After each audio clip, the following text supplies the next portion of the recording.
CBA signed with the stroke of a pen. We need the CBA signed with the stroke of a pen.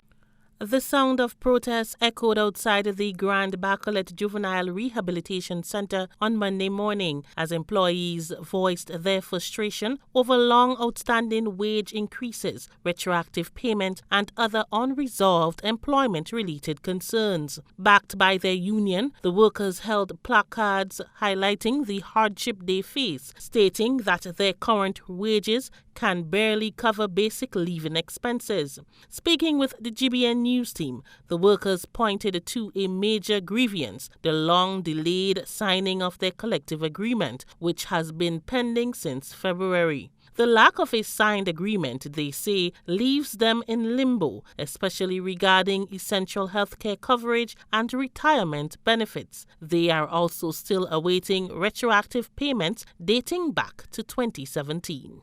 Current retroactive that is being owed is for the period 2017 to 2022. And then we didn't receive any increase for 2023, so that is owed to the staff as well.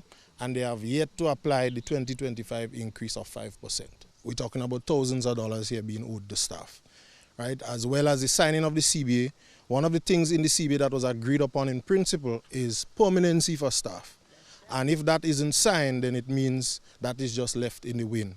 And you can't have persons going to the bank without job security. So we've been owed a 5%. We supposed to get a 5% increase, and that wasn't done.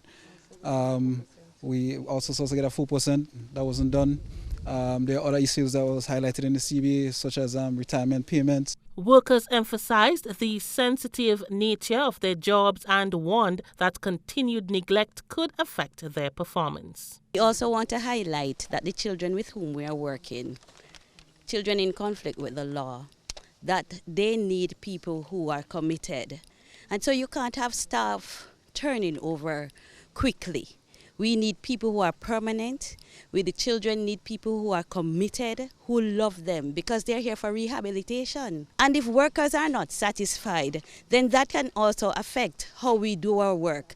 And over the years, we have not let this stop us from doing what we need to do to help our children, because we are committed to seeing our children being rehabilitated. Union Representative Augustine David said he's baffled by the delay in finalizing the agreement, noting that after a year of negotiations, the process has come to a standstill. Since February of this year, we finished negotiating the CBA.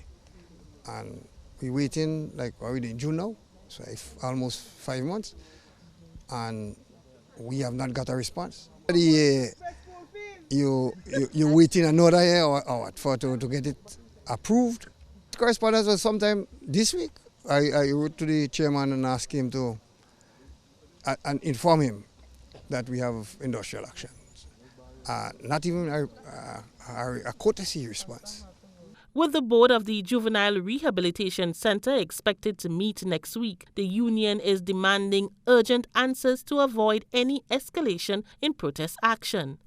Attempts by the GBN News team to contact Social Development Minister Gloria Thomas were unsuccessful, with calls going unanswered. GBN also reached out to Press Secretary Nila Etienne, who promised to give a response but was unable to do so. By news time, the news team will continue to give you an update on the story as it develops. For Bacolet to grow, the pastor has to go. For Bacolet to grow, the pastor has to go. Rena P. Thomas, GBN News.